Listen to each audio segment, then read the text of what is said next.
Ever been betrayed by someone you trusted completely? Trust me, you'll want to follow this one. Before I get into this wild story, please don't forget to subscribe, like my story, and comment what you think. I found out my girlfriend was cheating on me 3 months ago. Not in some dramatic walk-in-on-them way. She just told me. Said she'd been seeing someone else for 2 months and wanted to be honest. Honest. Like that made it better. Her name was Emily. We'd been together for 2 years. I thought we were solid. Turns out I was an idiot. She moved out within a week, took her stuff, took my dignity, and moved in with the guy, some personal trainer named Derek, who she'd met at her gym. Of course it was a personal trainer. I was a mess for about a week. Didn't go to work, didn't shower, just sat in my apartment feeling sorry for myself. Then I got angry. Not the productive kind of angry, the stupid kind. I downloaded Tinder, figured I'd do what every guy does after a breakup. Find someone, hook up, feel better about myself. Terrible plan, but I wasn't thinking clearly. Matched with this woman. She was attractive, seemed normal enough in her messages. We met at a bar near my place. Had a few drinks, talked about nothing important. She was recently out of a relationship too. We were both looking for the same thing. No strings, no complications. We went back to my apartment. One thing led to another. We hooked up. It was fine. Not earth-shattering, just what it was. She left the next morning. We exchanged the usual "that was fun" texts, and that was it. 2 weeks later, I started feeling off. Tired all the time. Slight fever. I figured it was stress, or maybe I was coming down with something. Took some cold medicine and tried to power through. Then things got weird. My skin started feeling different, softer. My body hair was falling out in the shower. Not all at once, but noticeably. My face looked different in the mirror, smoother. My jawline less pronounced. I went to my doctor, told him about the symptoms. He ran some blood tests, looked confused, ran more tests. Then he sat me down and told me I had something called body transformation virus. I'd never heard of it. Most people haven't. It's rare, transmitted through saliva, bodily fluids, that sort of thing. And it does exactly what the name suggests. It transforms your body. Specifically, if you're male, it transforms you into a female, completely, over about 100 days. This can't be real, I said. I know it's a lot to process, my doctor said, but the test results are conclusive. So I'm going to become a woman? Just like that? Over the course of about 3 months, yes, he said. Your chromosomes are already being rewritten. The physical changes will follow. I sat in that examination room, wearing that ridiculous paper gown, trying to process what he was telling me. My chromosomes were being rewritten. My hormones were shifting. My body was going to change completely. There was no cure, no way to stop it. It wasn't dangerous, he said. I wasn't going to die. I was just going to become a woman. What about reversing it? I asked. There's no reversal, he said. Once the transformation is complete, it's permanent. I asked if he was serious. He showed me the test results, pulled up medical literature on his computer. It was real. This was actually happening to me. Sarah must have had it. She probably didn't even know. The virus can be asymptomatic in people who already went through the transformation or female carriers. I left the clinic in a daze, sat in my car for 20 minutes just staring at nothing. The next few weeks were surreal. I watched my body change day by day. My face continued softening. My body hair almost completely gone. I started losing muscle mass. My hips were widening slightly. My voice began to crack, shifting to a higher register. I took a leave from work, told them it was a medical condition, which wasn't a lie. I wasn't ready to explain this to anyone. By day 60, I barely recognized myself. I looked androgynous, not quite male anymore, but not female either, somewhere in between. I'd started wearing looser clothes to hide the changes. My chest had started changing. At first, it was just tenderness, like someone had punched me. Then I noticed small bumps forming beneath my skin, breast buds. They ached constantly, especially at night. I'd wake up and feel this pressure, this growing sensation. It was uncomfortable and fascinating at the same time. Down below was changing too. Everything was shrinking. I noticed it first in the shower, things getting smaller, less prominent. It was gradual but relentless. Every week there was less there. The sensation was bizarre, like parts of me were retreating inward, reshaping themselves into something else. I went back to the clinic for a follow-up.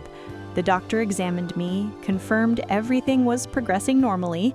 "How much longer?" I asked. "You're about halfway through," he said. "The next 40 days will bring the most significant changes." Normal, like there was anything normal about this. I stopped leaving my apartment unless I had to, ordered groceries online, avoided everyone. I wasn't sure how to exist in the world like this. Around day 70, I got a text from Emily. "Just checking in," she said, seeing how I was doing. I stared at that message for a long time. She'd destroyed our relationship, moved on immediately, and now she wanted to check in? I didn't respond. But it got me thinking. Emily had no idea what happened to me. No one did. I disappeared from social media, stopped responding to mutual friends. As far as anyone knew, I was just dealing with the breakup poorly. By day 80, my chest had developed into small breasts, A-cups maybe. They were real though, actual breasts with weight and shape. I'd catch myself touching them without thinking, still shocked they were there.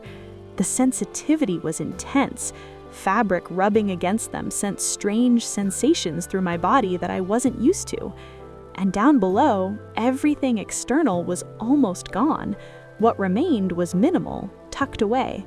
There was a distinct crease forming, a slit where there used to be something else entirely. It felt snug, flat, completely different. Sometimes I'd just stand in the shower and stare, unable to believe this was my body now. By day 90, the changes were undeniable. My face was fully feminine, soft features, higher cheekbones, fuller lips. My body had curves now, actual hips, a narrower waist, and my chest had developed further, pushing toward a B cup. The internal changes were complete too. I could feel it. Everything down below had finished shifting. I had female anatomy now, a complete slit, smooth and flat. That was the weirdest part to accept, looking at myself and seeing something completely different from what had been there my entire life. I started experimenting with women's clothes, bought some things online, figured I needed to accept this new reality. I put on a dress for the first time, this floral wrap dress, stood in front of the mirror and barely recognized the woman staring at me. She was pretty. That was the strange part. I'd become an attractive woman. All the anger, all the bitterness about what happened, and somehow I'd ended up hot. That's when the ideas started forming. Emily had moved on with Derek. I had seen them on Instagram before I deleted my account. They looked happy. She'd posted photos of them together, all smiles and couple goals nonsense. Derek was the kind of guy who probably had Tinder still downloaded, the kind who'd cheat without a second thought. I could tell just from looking at him. What if I matched with him? What if I seduced him? What if I made sure Emily found out? It was petty. It was revenge. It was probably a terrible idea. But I was a woman now, a completely different person, at least physically. Emily would never recognize me. No one would. By day 100, the transformation was complete. I went back to the clinic for a final checkup. The doctor confirmed it. I was biologically female now. Everything had finished developing. I had a fully functional female reproductive system. I looked at myself in the mirror that night. Long hair that I'd been growing out, feminine face, curvy body, breasts that had settled at a full C-cup. I was beautiful, more attractive than Emily, if I'm being honest. I created a new Tinder profile, used my middle name, which could work for a woman, uploaded photos. Within an hour, I had dozens of matches. Derek was one of them. We matched the next day. He messaged first. "Hey, beautiful," his message said. "You look amazing in your photos." I played along. "Thanks. You're not so bad yourself." We chatted for a few days. He was exactly as sleazy as I expected. Flirty, forward, definitely not mentioning he had a girlfriend. "We should grab drinks sometime," he said. "I'd like that," I replied. We agreed to meet at a bar downtown. I wore a tight dress, did my makeup, actually put effort into looking good.